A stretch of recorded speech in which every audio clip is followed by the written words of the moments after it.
Pai, obrigado por estarmos aqui juntos. Obrigado porque nós temos separado esse tempo para nos preparar para uma Páscoa com o verdadeiro significado guardado, celebrado, relembrado em nossos corações. Amém. Fique conosco nessa hora, Senhor, e dá-nos a Tua graça, em nome de Jesus. Amém. Amém. Legal, gente. Bom, então é o seguinte, nós vamos ter 3 aulas sobre Páscoa. Eu preparei aqui um breve, pequeno materialzinho, só para nos ajudar a ter ideia do que vai acontecer, porque nós vamos fazer um repeteco didático, um para cada, do que a gente fez no Natal. O que foi no Natal? Nós fizemos um projeto. Lembra do nosso projeto? Inesquecível, Marcos. Projeto... um projeto comédia. Lindo.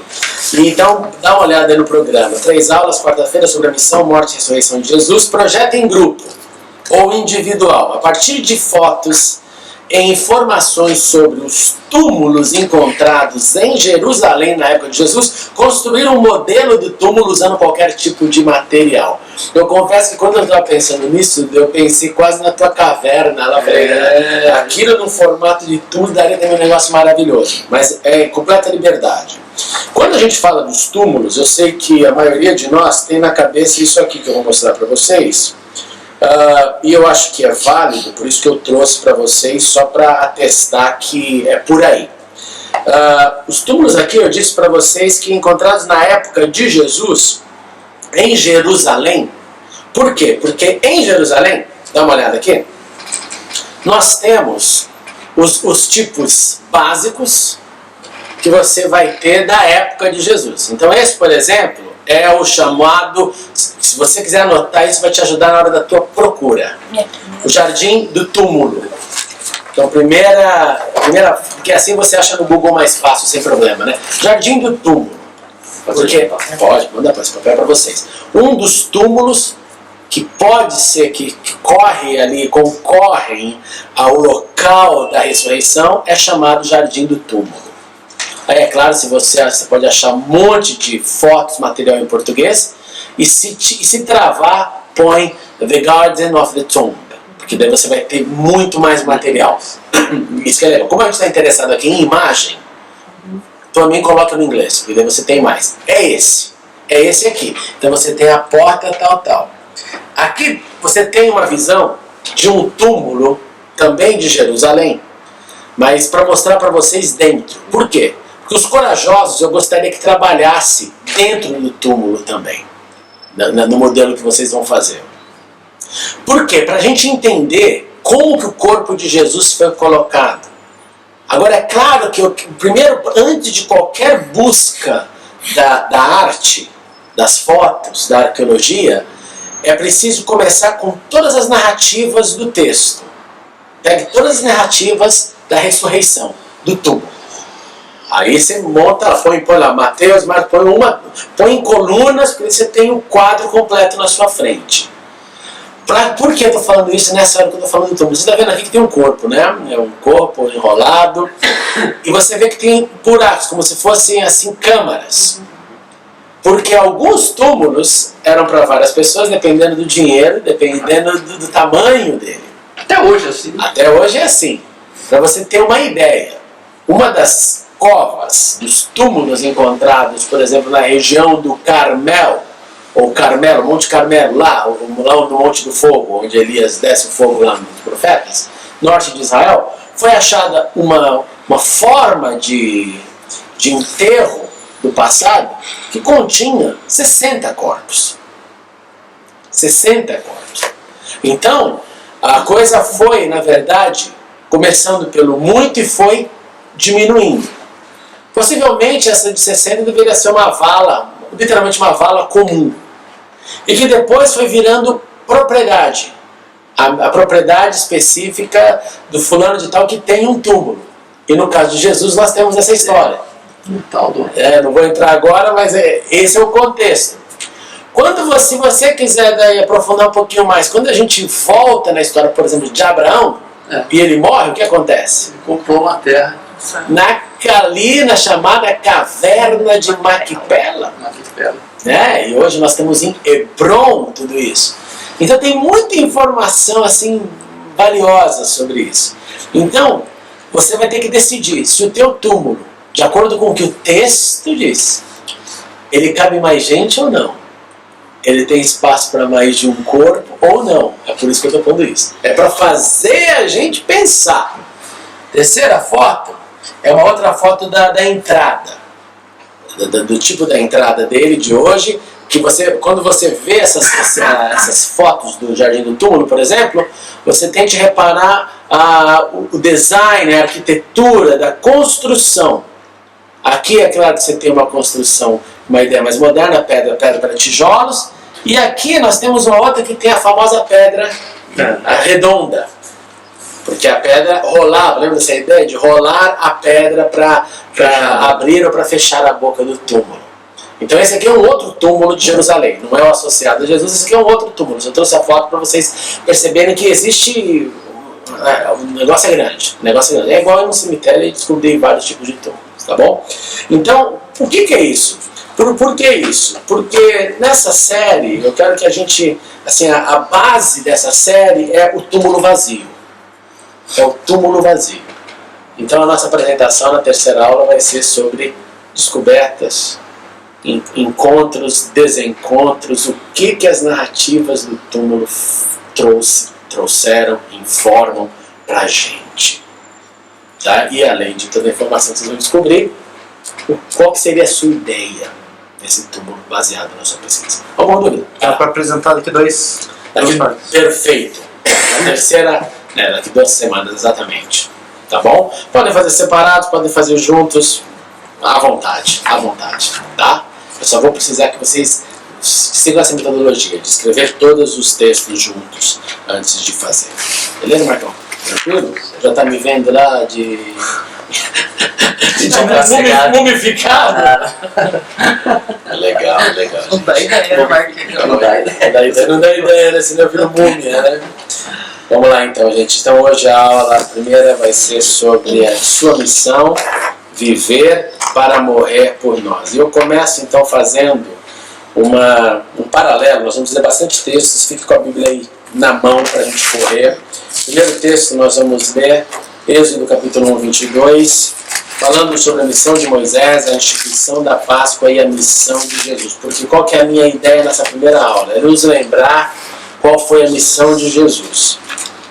E para analisar a missão de Jesus, a gente precisa analisar também como que essa missão aconteceu, baseado na primeira Páscoa, baseado na segunda Páscoa. A missão de Jesus é a segunda Páscoa, mas se Jesus é um ser eterno, se ele estava com Deus, se ele era Deus, se todas as coisas foram criadas por ele, como diz o Evangelho de João para a gente, ele também sabe dos acontecimentos da primeira Páscoa. E é aqui que estão os paralelos que a gente precisa ler. Então o primeiro texto relacionado à primeira Páscoa, Êxodo 1, verso 22, diz assim: por isso o faraó ordenou a todo o seu povo: lancem ao Nilo todo menino recém-nascido, mas deixem viver as meninas. Alguém, por favor, agora abre em Mateus 2,16. Os textos então são lidos a partir da nossa folha em paralelo, vocês separaram, né? Da esquerda e da direita, sempre seguindo uma série. Mateus 2,16. Qualquer um, por favor. Quando Herodes percebeu que havia sido enganado pelos magos, ficou furioso e ordenou que matassem todos os meninos de 2 anos para baixo, em Belém e nas proximidades, de acordo com a informação que havia obtido dos magos. Perfeito. Primeiro ponto. A missão de Jesus começa com um paralelo lindo com a missão de Moisés.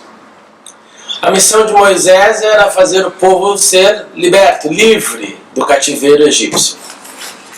E ele nasce, e logo no seu nascedouro vem uma pressão.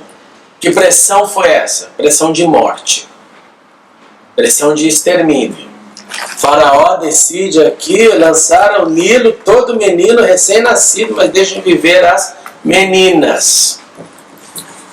O primeiro princípio que a gente vê nesses dois textos é que tanto em Moisés, mate todos os meninos, e tanto em Jesus, Herodes, mandando matar todos os meninos abaixo de 2 anos, é o princípio de tentar terminar o nascedouro de grandes feitos, de grandes missões, de grandes objetivos.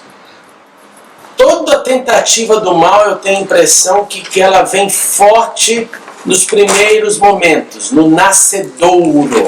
No nascedouro. Por que no nascedouro? Porque se eu mato você antes de você existir, se eu mato um sonho, se eu bloqueio um sonho seu, quando você ainda está contemplando esse sonho, é muito mais difícil de você dar continuidade a esse sonho. Às vezes eu atendo pessoas pessoas muito jovens que têm relações com pessoas bem de idade, e às vezes um problema muito comum que eu reparei na minha caminhada de gabinete pastoral é alguém mais jovem dizer para mim: eu fui compartilhar esse sonho com a pessoa e a pessoa disse para mim: não vai dar certo, então eu estou desistindo dele. Aí eu falo: por que não vai dar certo? Não falou. Não falou porque não vai dar certo? Não, só falou que não vai dar certo. Então você tem um sonho, você tem um desejo, e alguém fala para você não vai dar certo e não te fala por quê. E aí, por não falar por quê, você desiste desse sonho. Tem alguma coisa errada. Porque é óbvio que a experiência da vida sempre tem algo para informar. Mas falar não vai dar certo porque não vai dar certo, dá a impressão que é mais uma imposição do que um ouvir e dizer: olha, não vai dar certo por quê? Não tem base nenhuma que você está falando, isso que você está imaginando, eu fiz isso, eu entendi disso, eu entendo que pessoas continuam fazendo isso e também não dá certo, o histórico disso é assim, assim, assado. Não entra nessa fria. Opa, então você tem a hipótese, tem A, B, C, você tem um porquê, agora não vai dar certo, por que não vai dar certo? É meio estranho. É no mínimo estranho. Então, o entendimento que me vem quando eu penso nesses dois momentos da história é: Deus tem uma missão. Uma missão para Moisés libertar o povo do Egito. Uma missão para Jesus salvar a humanidade. Vem o diabo e fala: esse negócio vai dar certo. É o contrário. Ele sabe que vai dar certo. Ele não duvida de Deus. Só que ele fala: já que vai dar certo, eu vou tentar exterminar esse negócio logo de início. Eu vou tentar acabar com esse negócio no momento que isso vai começar. E quando? Na fragilidade da infância. Eu vou tentar fazer esse negócio nem nascer. Nem nascer. Da onde vem aquela ideia nossa? A ideia da ideia. Da onde vem a ideia da ideia? Que a ideia da ideia, simbolicamente falando, é uma lâmpada, né? Tive uma ideia, desenho animado, né? Surgiu que é uma lâmpada. É um nascimento, é uma luz que vem na cabeça. E aí, diante daquela luz, você faz alguma coisa. Então, o primeiro passo que eu acho que as Páscoas trazem pra gente, que o contexto do nascimento traz pra gente, é que o diabo adora tentar destruir coisas no início. E que o primeiro desafio é o início. Se a gente vence o início, a gente já venceu uma grande etapa. Porque é muita coincidência para ser simplesmente coincidência. De não ser um movimento espiritual. Não dá, eu não consigo atribuir essa ordem de matança à coincidência de poder. O Herodes poder, o faraó poder. Não, eu literalmente acredito nisso, que isso tem uma influência maligna, violenta, de tentar matar o negócio antes que o negócio começar a acontecer. Esse é o primeiro ponto. E em ambos os casos, as famílias foram os protetores, certo? A família de Moisés, colocando ele ali no próprio Moisés, no cesto, que a gente chama de Moisés, lançando na água, deixando a irmã dele de butuca para ver o quê? Vamos ver onde vai chegar esse negócio. Era a família protegendo.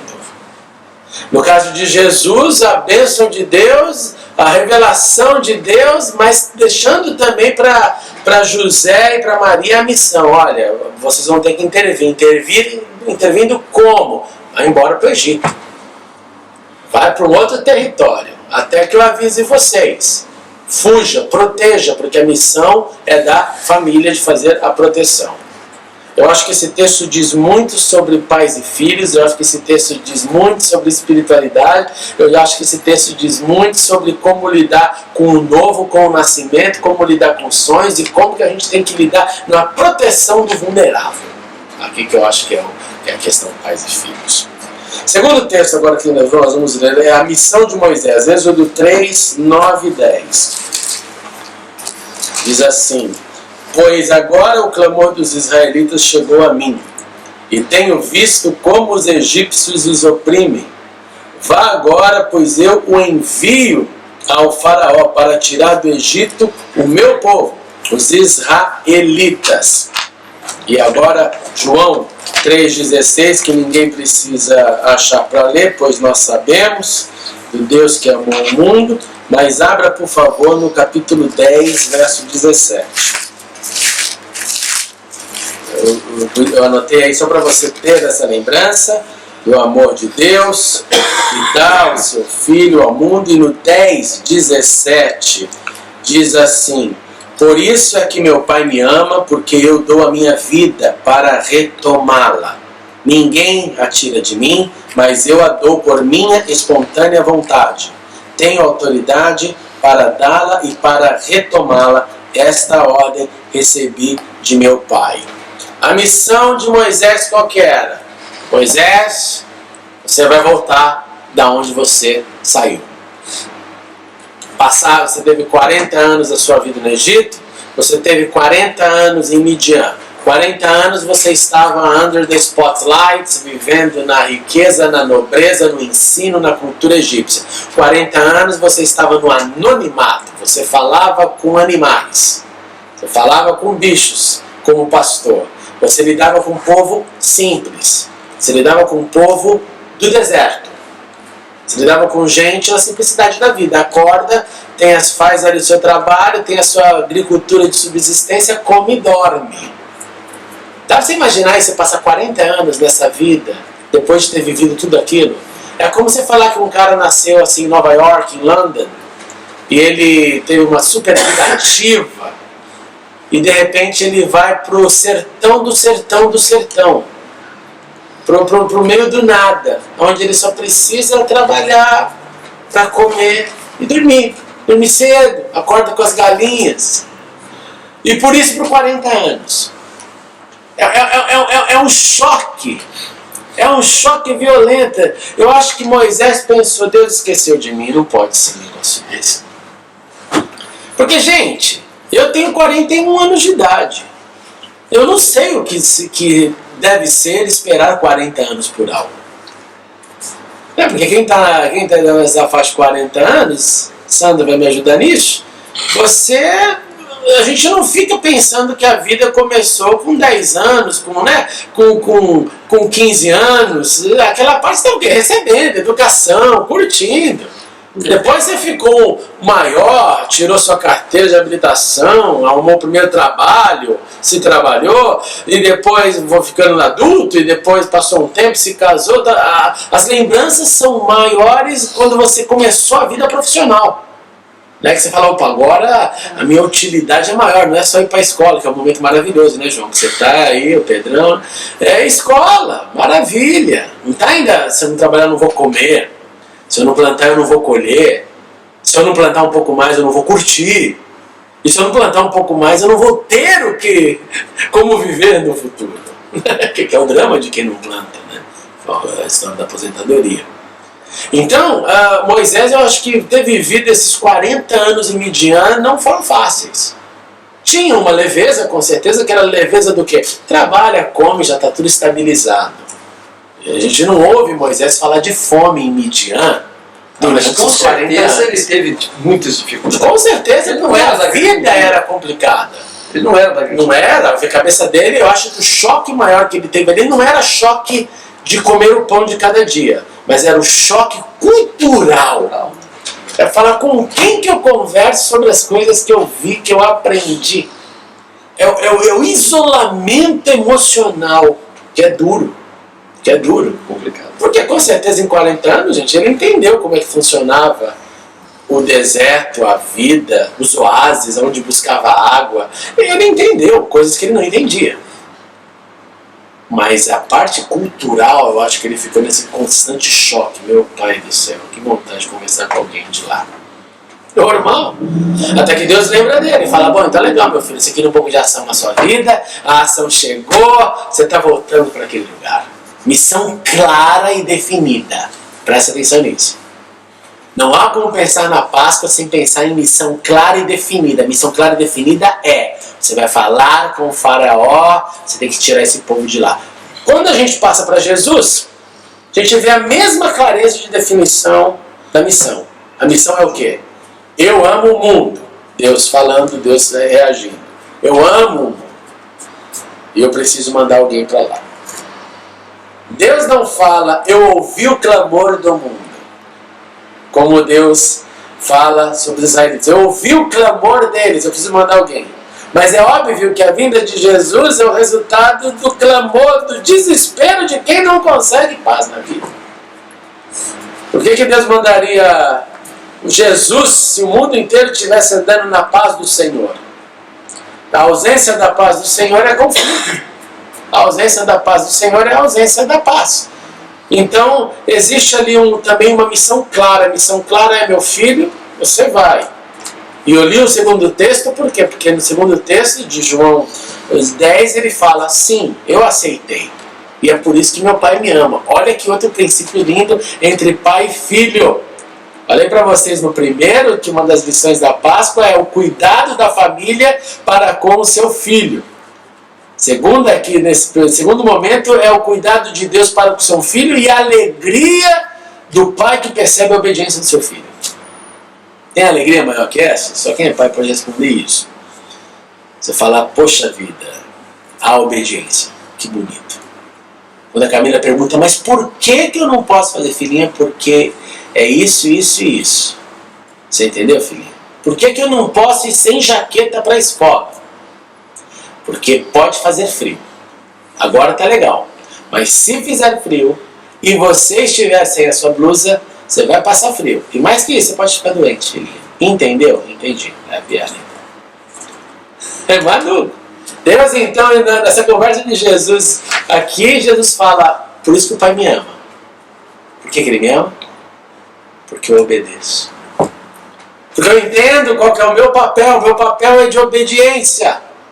Ou nas palavras de um jogador de futebol que eu conheci no passado, ele dizia para os seus filhos: porque você você não é nem galo, você não saiu nem do ovo ainda para os seus filhos. Se você sair do ovo, você cante como galo. Por enquanto você é um pintinho dentro do ovo. Achei muito interessante essa ilustração. Próximo texto, Êxodo 3:11. Êxodo 3:11 é a pergunta que também precisa ser lembrada nessa época. 3:11 diz assim: Moisés, porém, respondeu a Deus: quem sou eu para apresentar-me ao faraó e tirar os israelitas do Egito? Deus afirmou: eu estarei com você. Esta é a prova de que sou eu quem o envia. Quando você tirar o povo do Egito, vocês prestarão o culto neste monte. Qual é o problema desses dois versos? É um problema clássico, claro e sério.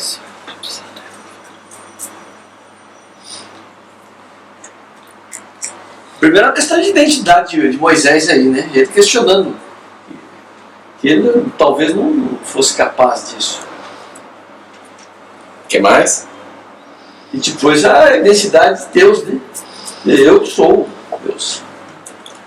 Você falou 2 pontos seríssimos. Mas qual é o problema, então, diante disso que você acabou de falar? Você relatou... Um conflito... Qual? O conflito de identificar, de crer que Deus já está com ele. O que mais? Porque a resposta de Deus vem em seguida: eu serei contigo. Qual é a pergunta dele? Quem sou eu? Qual é a resposta de Deus? Quer dizer... Qual é o problema? Se Deus é correto, quer falar. É muito doido esse texto. Moisés, porém, respondeu a Deus: quem sou eu para apresentar-me ao faraó e tirar os israelitas do Egito? Quem sou eu? Eu estou fazendo uma pergunta. Quem sou eu para fazer essa missão? Quem sou eu? Eu não sou nada. Quem sou eu? É diferente do você sabe o que está falando? É o contrário. É quem sou eu? Pergunta. Tudo bem? Claro, tranquilo. Qual que é a resposta? A resposta é o problema. Deus não responde a pergunta dele. Deus não fala, você é isso, isso, isso e isso. Deus não responde. Deus deixa ele no vácuo. Deus fala para ele, eu vou estar com você. Dá até a sensação de você não é nada mesmo. Exatamente, exatamente. Não é nada mesmo, mas eu sou. Porque... Não, mas o que precisa aqui nessa equação é eu estar com você e essa é a prova. E vai acontecer o que eu falei. Você vai entender que vai dar certo. Eu não vou ficar aqui dando agora, falar da sua identidade, do que você é, do que você fez. O ponto não é quem o ser humano é. Ele sempre trabalha com os improváveis. Né? Sempre, sempre. E vai continuar, bendito seja Deus, porque a gente está salvo. Mas olha que interessante, ele é quase, se eu tivesse essa pergunta comigo, eu falava, Deus, você está entendendo a minha pergunta. Eu não perguntei se você vai estar comigo. Eu perguntei quem sou eu. Eu quero que o senhor fale comigo. Oh, meu filho, sabe que não, filhinho. Não, Deus simplesmente, Moisés, eu vou estar no negócio. Eu vou estar no negócio.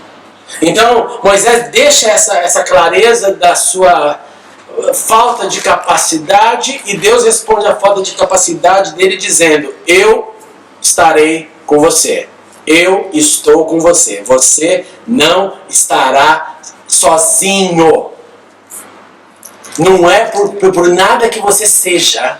Não é por nada que você... Presta atenção nisso. Foi. Porque a gente tem essa também.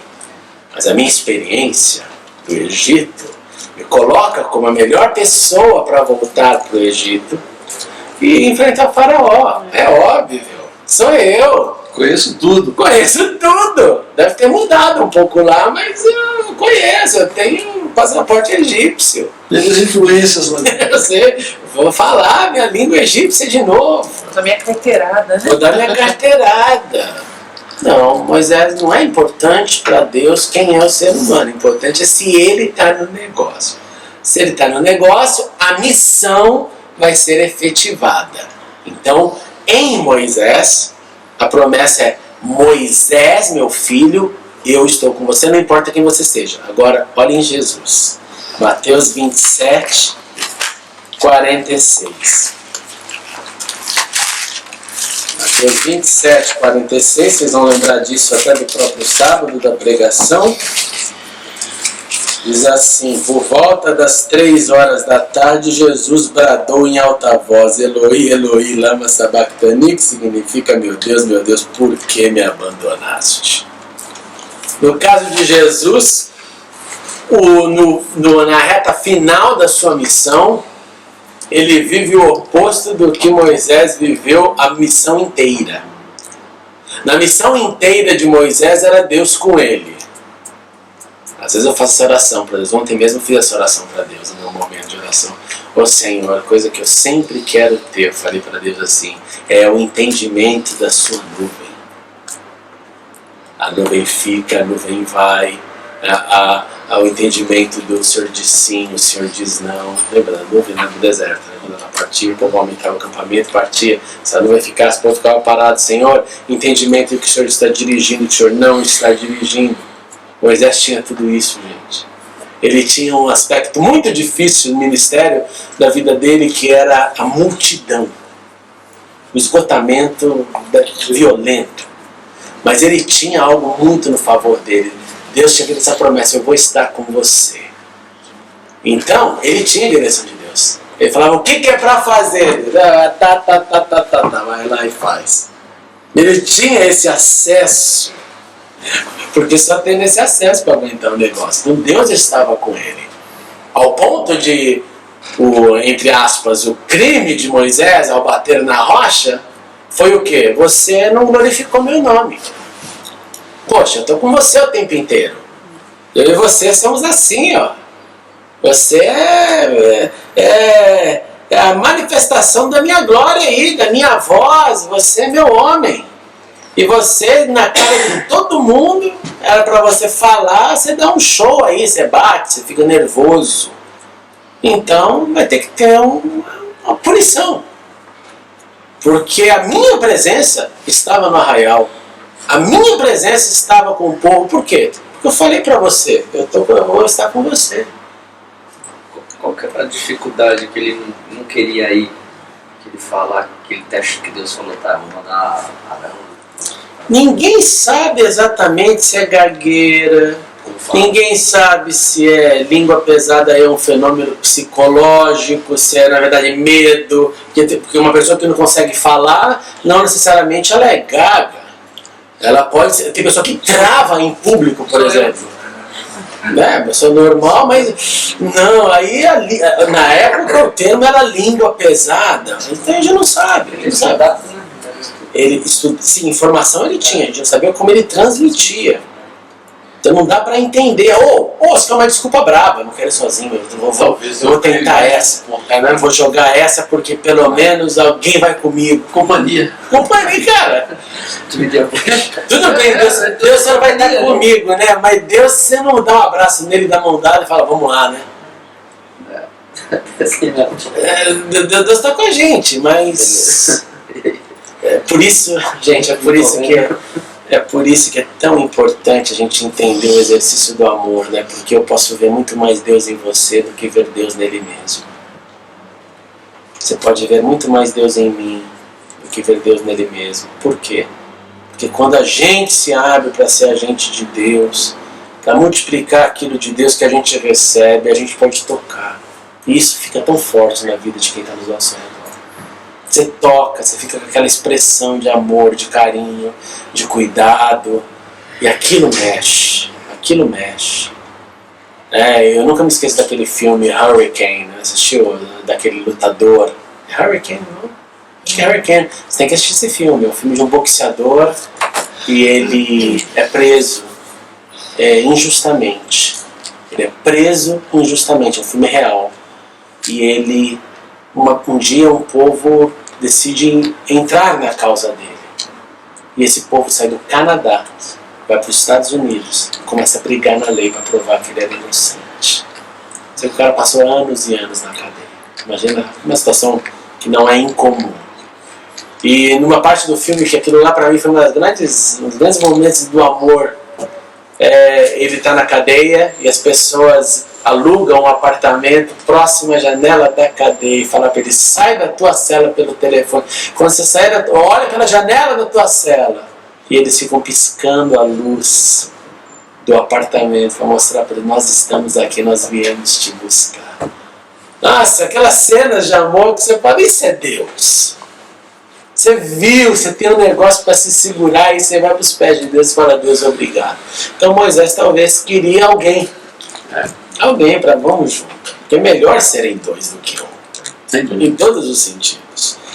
Agora, em Jesus, nós temos esse momento que Jesus está ali no auge da sua missão. No auge. Momentos finais da sua missão. O negócio está doendo. E ele olha para Deus e fala, por quê? Por que o Senhor me deixou? Aí então nós temos uma diferença linda, né? De Deus encarnado e profeta que não é Deus encarnado, mas que só é voz de Deus. Profeta que é voz de Deus precisa de Deus o tempo inteiro. Deus encarnado naquele momento na cruz, há essa ruptura que, de novo, muita gente vai falar, eu não acho que houve ruptura, Deus estava separando porque Ele estava carregando todo o pecado do mundo, Deus não podia legalmente, pela lei, ter contato com algo impuro, porque Jesus se fazia o cordeiro impuro naquela hora. Se Deus estava ali, se Deus virou o rosto para o outro lado e não quis ver a dor do filho, a gente não sabe. O fato é que Jesus, Deus encarnado, fala, agora, nesse momento, eu estou me sentindo completamente abandonado. E usa o Salmo 22, aleluia, não precisa mais comigo. Nessa hora, ninguém vai me convencer que isso vai estar comigo. Quando você vai ver as narrativas do Holocausto judaico, você vai ver muito dos judeus usando essa mesma expressão. Por que o Senhor nos desamparou? Por que o Senhor nos abandonou? E uma frase muito comum, por que o Senhor virou o seu rosto de nós? Porque não dá para imaginar Deus permitindo isso. Assim como acho que Jesus, nesse momentinho aí final, não dá para imaginar Deus permitindo o justo morrer pelo injusto. Mas eu sabia, mas não dá. Dá pra gente? Dá pra gente imaginar Deus falando a Abraão, mate seu filho? Não dá. Jeremias, inclusive, o profeta, ele fala assim, jamais passou na cabeça de Deus o sacrifício humano. Exatamente. Então ele quer dizer o quê? Ele está dizendo então que aquilo lá era fake. Que aquilo lá era só uma armação para provar a fé. No caso de Abraão, mas no caso de Jesus não. Jesus é morte. E vai ter um desligamento. Vai ter um desligamento. Talvez Jesus ali foi pego pela surpresa. Eu não imaginava que ia ter essa ruptura. Será então que eles tinham uma conexão, como a gente tem, não tem? Você está em pecado, você se sente conectado com Deus? Pecado que eu digo, pecado não confessado. Lembra da época do passado? Ou lembra das épocas de rebeldia? Se você está num pecado que você não resolveu ele, você se sente conectado com Deus com essa pendência? Impossível. Impossível. Você fala, tem um treco aqui que não está legal. Quando você se sente conectado com Deus? Quando você está em paz com o seu Senhor. Quando você está em paz com o seu Senhor, você sabe que você está conectado com Ele. Eu sei. Eu falo, Senhor, pelas suas grandes misericórdias, pelo seu amor, não por causa do que eu sou, mas eu sei que o Senhor está comigo. A gente sente esse conforto no coração. Por isso que a gente fecha os olhos e ora, por isso que a gente clama, por isso que a gente caminha, por isso que a gente obedece, porque você sente uma conexão. Então eu acho que Jesus, o Filho de Deus, tinha essa conexão multiplicada por não sei quanto, com Deus o tempo inteiro, porque ele estava ali naquela linha de fogo, naquela linha de fogo. A gente vai ver aqui que é o próximo ponto. Mas naquele momento da cruz, essa ligação se extinguiu. E aí pode ser que foi o pecado do mundo inteiro carregado nele? Pode. Pode ser porque ele estava sendo maldito, como todo maldito é aquele que é pendurado no madeiro? Pode. Pode ser porque naquele momento foi a ruptura entre o sagrado e o profano, porque Jesus estava se fazendo literalmente carne, flesh. Nós não sabemos. Você fez pecado. Você fez pecado. Ponto que nós sabemos com certeza é que ele se sentiu assim. Ele se sentiu assim e buscou o salmo. Me sinto sozinho. Moisés não. Moisés tinha a presença de Deus, a promessa da presença de Deus. Agora, os empecilhos. Êxodo 5, 1, 2. Depois disso, Moisés e Arão foram falar com o faraó e disseram, assim diz o Senhor, o Deus de Israel, deixe meu povo ir para celebrar-me uma festa no deserto. O faraó respondeu, quem é o Senhor para que eu lhe obedeça e deixe Israel sair? Não conheço o Senhor e não deixarei Israel sair. Qual que é o problema desse texto? No contexto. No contexto aqui eu quero dizer, na proposta de Moisés e na resposta de Faraó. Qual que é o problema desse texto dentro do contexto da saída do povo do Egito? Bom, eu penso aí que Moisés, ainda quando ele foi falar com o faraó, ele tentou um golpe aí em cima do faraó, aí, né? Ele tentou um golpe em cima do faraó. Ele não estava pedindo a libertação do povo. Ele pediu para que o povo fosse fazer uma festa lá. Era uma festa tradicional deles, antiga, que tinha antes de tudo isso aí, né? Aí o faraó, esperto que era, falou, não, esses caras vão e não voltam. Em outras palavras, eu acho que aqui, colocando na linguagem neotestamentária, Faraó aqui é mais cristão que Moisés.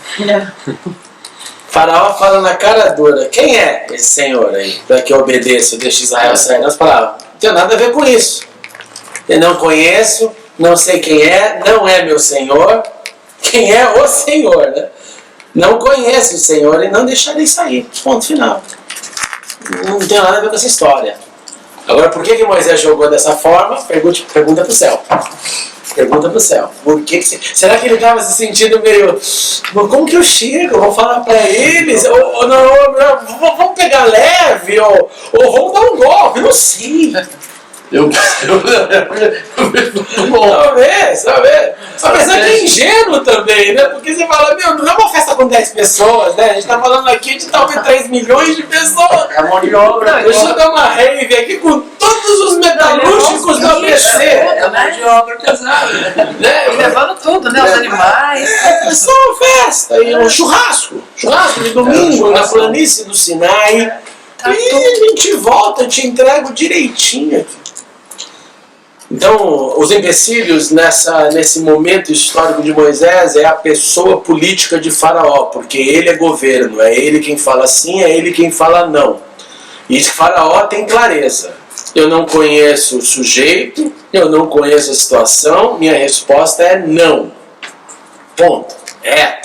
Então o empecilho de Moisés foi a autoridade política. A autoridade política que controlava o mundo da época. Na época de Jesus, vai lá Mateus 27. Mateus 27, 19. Diz assim: estando Pilatos sentado no tribunal, sua mulher lhe enviou esta mensagem: não se envolva com este inocente, porque hoje em sonho sofri muito por causa dele. Mas os chefes dos sacerdotes e os líderes religiosos convenceram a multidão que lhe pedisse Barrabás e mandasse executar Jesus. Negócio chocante. Então perguntou o governador: qual dos dois vocês querem que eu lhe solte? Responderam eles: Barrabás. Perguntou Pilatos: que farei então com Jesus chamado Cristo? Todos responderam: crucifica-o. Por quê? Que crime ele cometeu? Perguntou Pilatos, mas eles gritavam ainda mais: crucifica-o.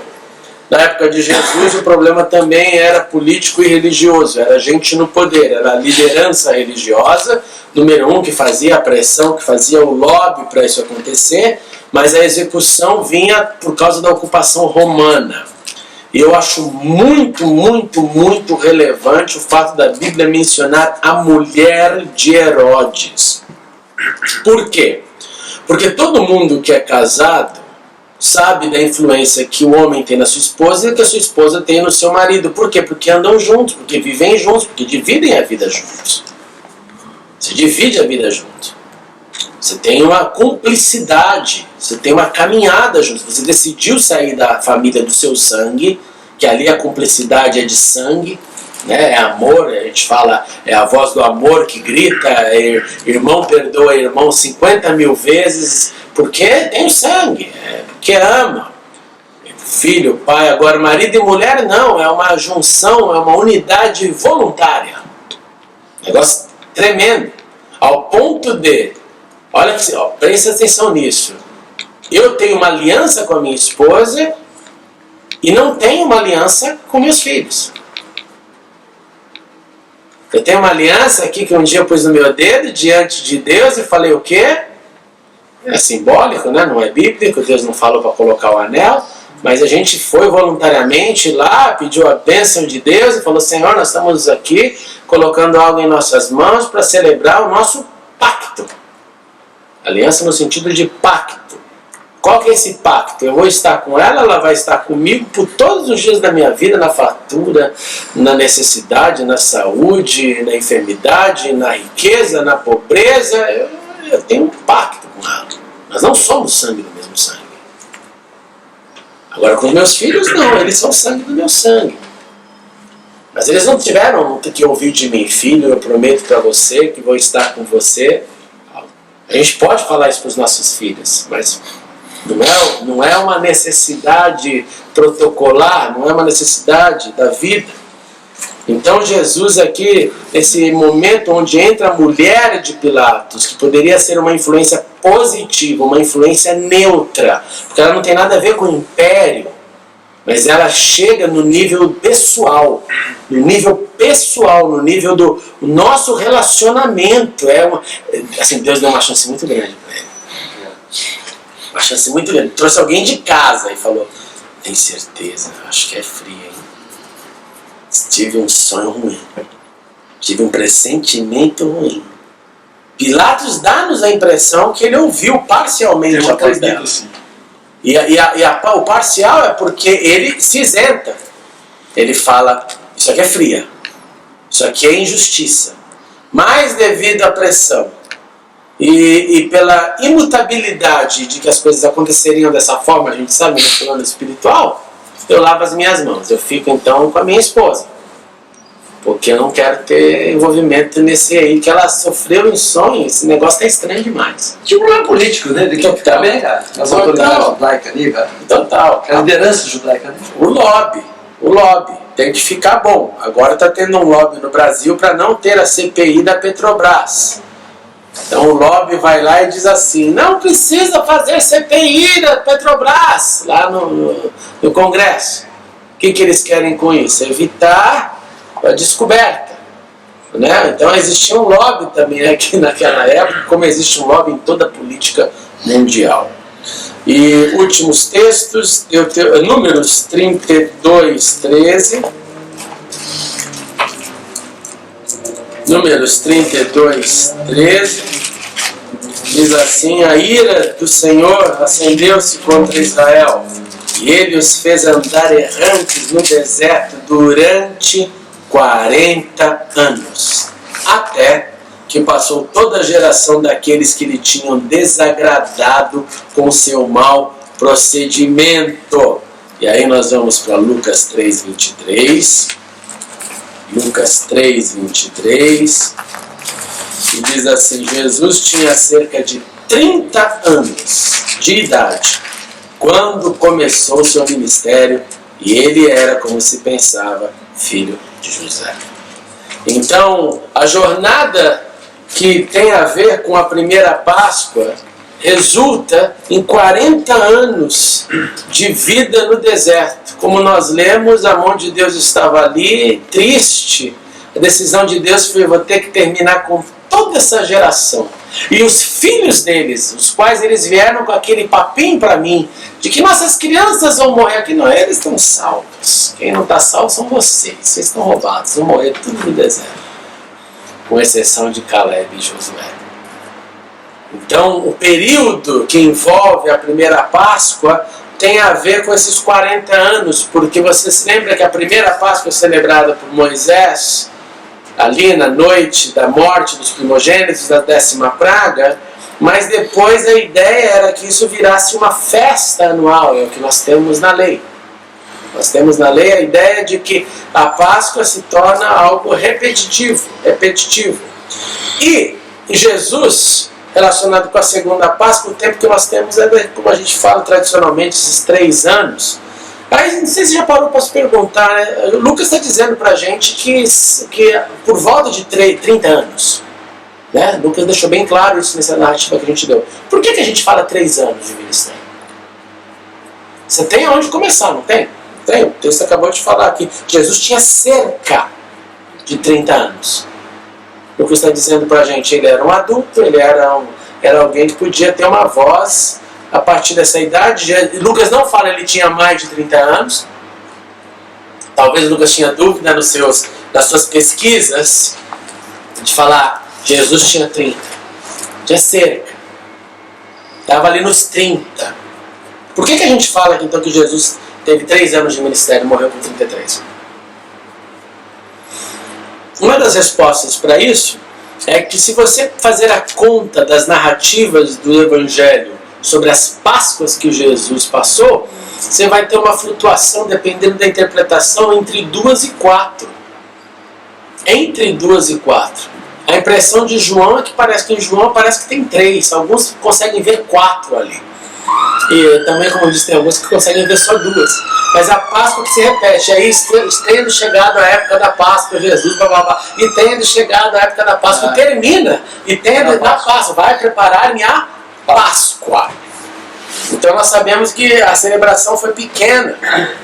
Tá? Essa é a primeira ideia que nós temos. Mas, de novo, a primeira, enquanto dura toda a história, os seus 40, nós temos na segunda um período curto de 3 anos. Nosso tempo acabou, tem mais textos, mas nós vamos continuar na segunda aula. E aí eu tento fazer esse término dessa parte da segunda Páscoa, e aí nós damos continuidade no próximo tema, que vai ser a cruz. Vamos orar então, irmãos. Obrigado, Senhor Jesus. Obrigado por tanta coisa linda que a Tua Palavra nos ensina.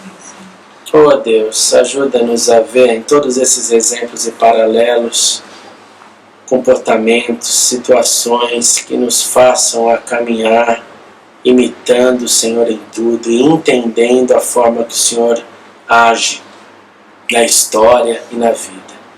Em nome de Jesus, Pai, ajuda-nos a entender essa lição preciosa de Moisés e o Senhor, quando percebe que o que importa não é o que somos, o que importa é quem o Senhor é, e o que importa na vida é o Senhor estar presente.